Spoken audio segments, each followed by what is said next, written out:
صاحب قرآن کی محبت کا نام ہے۔ جب تک صاحب قرآن کے ساتھ محبت نہیں ہے اس وقت تک قرآن پر کیا جانے والا عمل بھی کارآمد نہیں ہوتا ہے۔ تو قرآن عمل کا نام ہے اور درود اس عمل کے اندر جو جذبہ ہے، جو محبت ہے، جو عشق ہے، یہ اس کا نام ہے۔ سامعین محتشم، نبی اکرم صلی اللہ تعالی علیہ وسلم نے ارشاد فرمایا، احب اللہ لما یغزوکم من نعمہ۔ میرے آقا صلی اللہ علیہ وسلم ارشاد فرماتے ہیں کہ اللہ تعالیٰ سے محبت کرو۔ کیوں محبت کرو؟ کہ وہ تمہیں اپنی نعمتوں میں سے عطا کرتا ہے، کھلاتا ہے، رزق عطا فرماتا ہے۔ وَأَحِبُّونِي، اور مجھ سے محبت کرو۔ یا رسول اللہ صلی اللہ تعالی علیہ وسلم آپ سے کیوں محبت کریں؟ فرمایا لِحُبِّ اللہ، اللہ کی محبت کے لیے مجھ سے محبت کرو۔ اور پھر یہ بات کو یہاں پر ختم نہیں کر دیا گیا، علماء بیٹھے ہوئے ہیں۔ میرے آقا و مولا صلی اللہ تعالی علیہ وسلم نے ارشاد فرمایا وَأَحِبُّوا أَهْلَ بَيْتِي، اور میرے اہل بیت کے ساتھ محبت کرو۔ یا رسول اللہ ان سے کیوں محبت کریں؟ تو ارشاد فرمایا لِحُبِّي، میری محبت کو حاصل کرنے کے لیے۔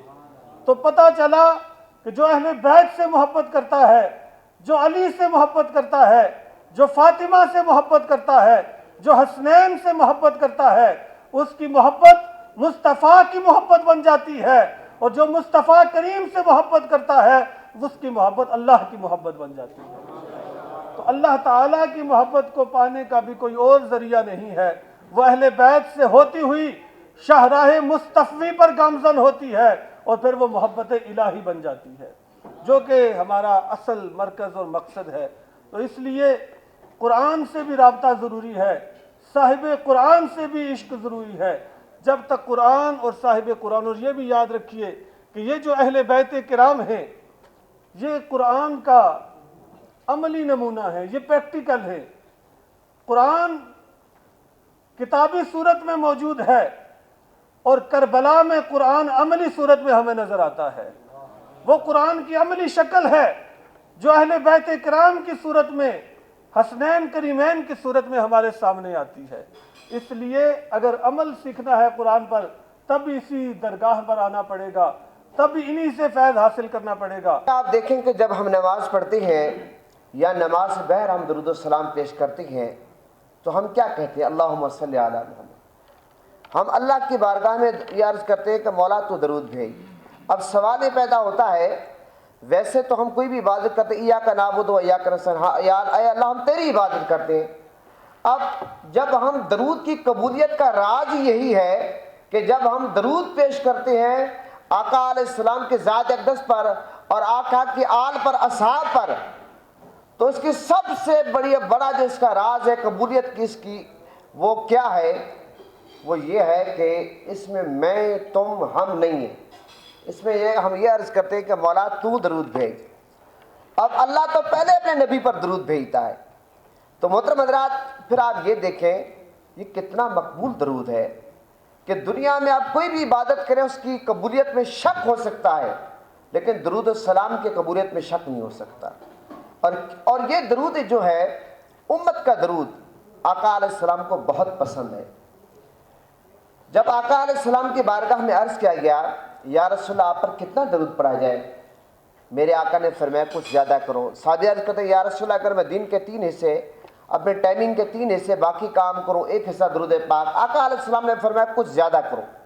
صحابی نے بار بار عرض کیا المختصر بات کہ میرے آقا نے فرمایا کچھ زیادہ کرو۔ صحابی عرض کرتے ہیں یا رسول اللہ میں ہر وقت آپ پہ درود السلام پڑھتا رہوں؟ میرے آقا نے فرمایا کوئی آپ کی مشکل پریشانی نہیں رہے گی، حدیث کا مفہوم ہے۔ اب میں سوال یہ جسارت کروں گا سوال کہ کیا معاذ اللہ کہ میرے آقا ہمارے درود کے محتاج ہیں؟ نہیں، میرے آقا ہمارے درود کے محتاج نہیں ہیں۔ کیا میرے آقا حضور نبی کریم صلی اللہ علیہ وسلم کا مقام و مرتبہ کیا ہمارے درود پڑھنے سے بڑھ جائے گا؟ پہلے کوئی کم ہے؟ میرے آقا حضور نبی کریم صلی اللہ علیہ وسلم اللہ کے بعد کائنات میں افضل ترین ہستی ہیں۔ اب سوال یہ پیدا ہوتا ہے کہ میرے آقا نے بار بار کیوں اصرار فرمایا کہ کچھ زیادہ کرو، کچھ زیادہ کرو، اس لیے اس میں امت کا بھلا ہے۔ اگر آپ ایک مرتبہ درود پڑھتے ہیں آپ کے 10 گناہ معاف ہوتے ہیں، 10 درجے بلند ہوتے ہیں، 10 نیکیاں ملتی ہیں، اور اس میں کیونکہ امت کا بھلا ہے اور میرے آقا امت کا بھلا چاہتے ہیں، اس لیے میرے آقا نے فرمایا کچھ زیادہ کرو، کچھ زیادہ کرو۔ اور میرے آقا یہ چاہتے ہیں کہ امتی درود پڑھے اور امتی کا بھلا ہو، اس لیے درود السلام کا بار بار آقا علیہ السلام نے حکم دیا کہ درود السلام زیادہ سے زیادہ پڑھو۔ اور پھر آپ یہ دیکھیں کہ درود السلام وہ عظیم وظیفہ ہے جس کی وجہ سے ہمیں قرب مصطفیٰ نصیب ہوگا۔ قیامت کے دن آقا علیہ السلام کے کیا فرمانے کہ سب سے زیادہ قرب اس کو میرا ملے گا جو مجھ پر درود السلام پیش کرتا ہے۔ محترم حضرات، آپ دیکھیں آج اگر کسی ایم پی اے کا قرب ہمیں مل جائے، ایک SHO کا قرب بھی مل جائے، تو ہم کیا کچھ نہیں کرتے۔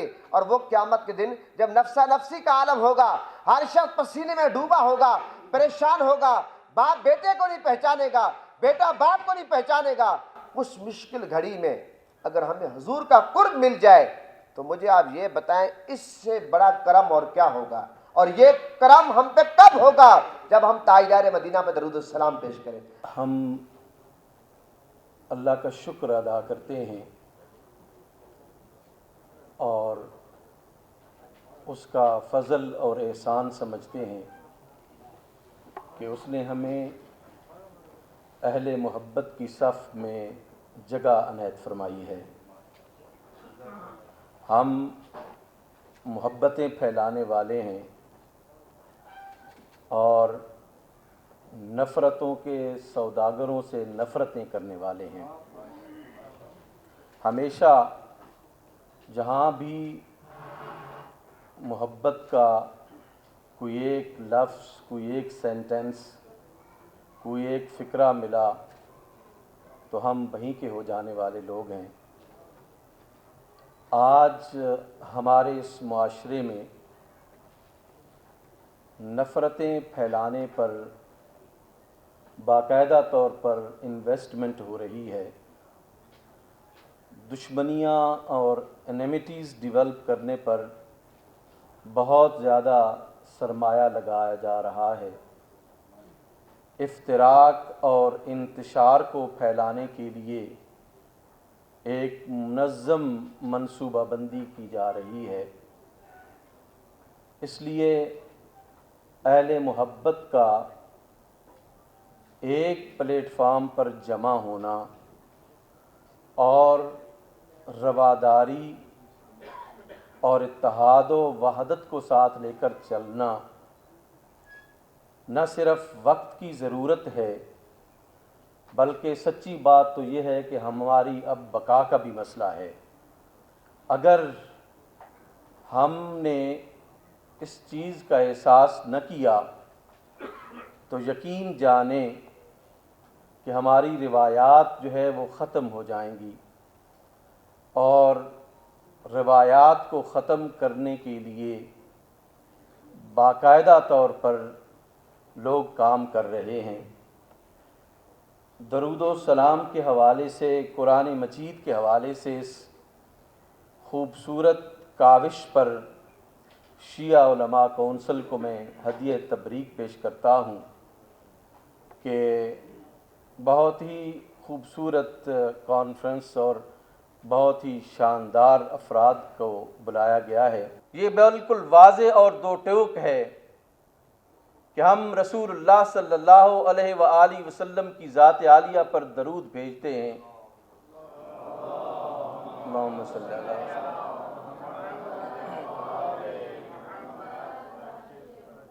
اور اہل بیت اطہار پر بھی درود و سلام بھیجتے ہیں، صحابہ پر بھی درود و سلام بھیجتے ہیں۔ اللہ اکبر،